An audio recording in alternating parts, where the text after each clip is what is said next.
Анахашт мобилизации мабашт мазалта сагатирштон каром мархацаштым. Уйтахай Шармагонд оперативун штабом Бардефекушин кота республика Шарлауак Сергей Меняйла.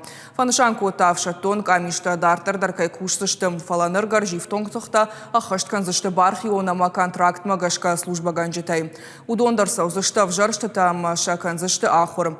Уйхах регион ражамонак жардыларлауын кота абоны республикай кудбаштаинна субъекты автокайрайды тафажигон аршитон компании.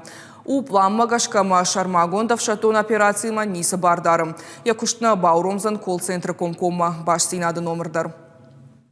Все мероприятия, связанные с призывом на военную службу военными комиссариатами совместно с органами власти, военнослужащих, пребывающих в запасе, прекращены. Поэтому военкоматы, военком республики и военкоматы, значит, подготовка и вручение повесток прекращена. Прекращена. Значит, в связи с тем, что мобилизационное задание по частичной мобилизации республикой выполнено.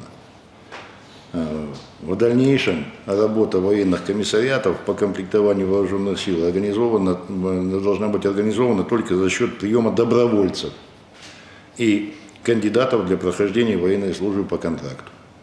Второй момент.